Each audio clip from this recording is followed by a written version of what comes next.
A competitive cheerleading routine is 2 minutes and 30 seconds of nonstop, really hard work.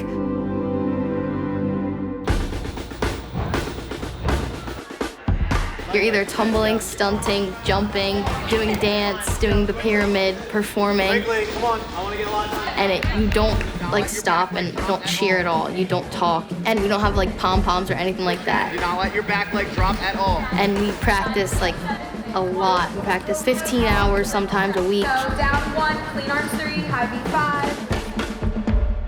At the day of my injury, we were probably 20 minutes into practice, and I just did round effect handspring double full, and I landed, and I just felt a pop in my leg.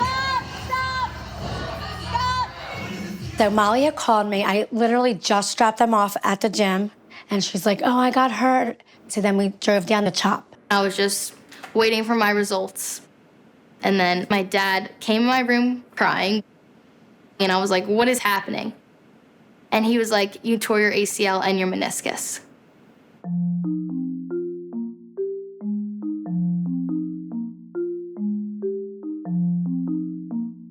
So the ACL stands for anterior cruciate ligament. It's a crucial ligament for controlling the stability of the knee and how the knee works. It also helps with rotational forces about the knee. But the primary and most important function is it protects the knee for more significant knee injuries. It's a vital structure in terms of maintaining the stability of the knee with normal day-to-day activities, but more particularly with athletic activities that do require that cutting and pivoting, kind of shifting motions through the knee. So as kids get bigger and stronger and faster, they generate more force, and then they can tear their ACL. I met Dr. Ganley 2 days after I got my MRI results in, and he was basically telling me that I have to get surgery, but we have to wait 6 weeks because I had a torn meniscus, torn ACL, and a sprained MCL and LCL.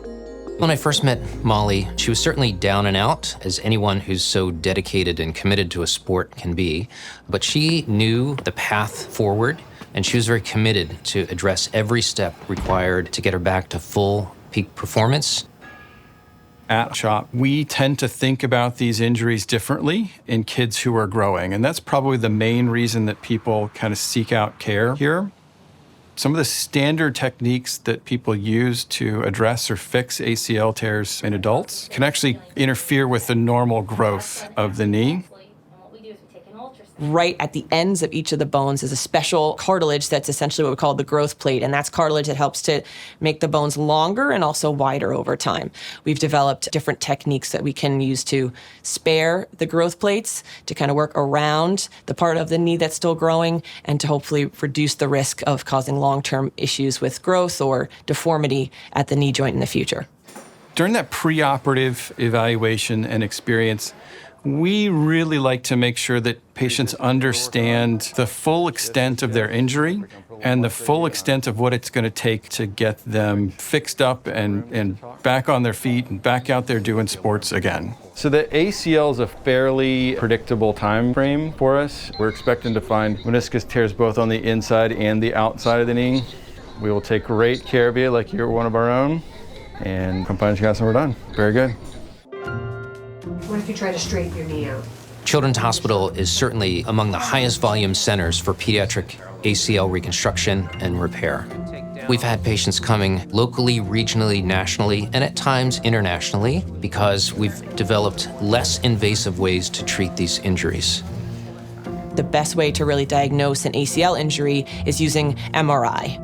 That's really our gold standard to visualize not only the ACL, but also the other structures inside the knee. The ACL can be reconstructed in a variety of ways. There's a variety of different tissue grafts, which include tendons and ligaments around the knee that can be used to reconstruct and create a new ACL ligament to function and stabilize in the knee for future return to sports and activities.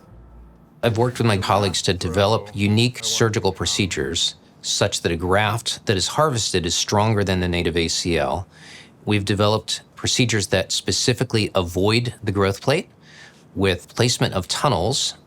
So an ACL can be reconstructed now with 4 incisions the size of a paper cut and 1 incision on the front of the knee that's 2.5 finger breadths in length. Each of these options have various risks and benefits that we discuss with patients and families in order to optimize and make sure that they're fully informed about postoperative expectations for these grafts. Ultimately, the decision comes down to patient and family preferences in addition to the recommendation of the treating surgeon. The other thing, I think, not only just are kids and adolescents physically different, I think mentally they're different than adults. So I think having the tools and the resources to manage the psychosocial, mental part of the injury is just as important as having the techniques for the physical part of the surgery. As a former athlete, I understand the stress involved with injury and being out of sport. But as a physician, I also recognize that there's important steps we need to take to optimize their return and get them back there safely. At Children's Hospital of Philadelphia, we offer both the surgical services, the physical therapy and recovery and rehabilitation services, as well as mental health services that some patients require. For a lot of these kids, sports is their world. Sports is their identity. And to not be able to participate in their sport, which is not only just their identity, but sometimes their whole peer group, that can be very, very challenging for them. About probably 2 months in, I was thinking I may never compete again. I don't know, like this is really hard work. I have to go to physical therapy 3 times a week, and it's just so much hard work. It feels like I'm never gonna get better.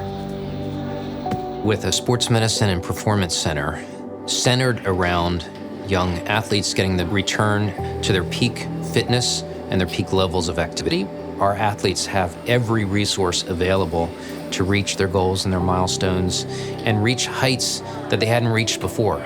We can get them stronger than before their surgery, and we'd like their resilience to be better than ever and their grit and determination to be better than ever. At 6 months, I was just starting to do like normal things, like running in like gym class. So I was like, okay, there is a light at the end of this dark tunnel. Once we've cleared patients for return to sports, we have a very structured return to play program.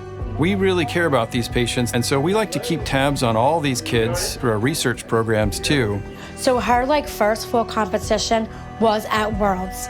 And it was the best feeling. When I saw her out there doing what she was doing, I just started crying. I was like so excited for her. Molly has this inner thing about that just drives her to be the best.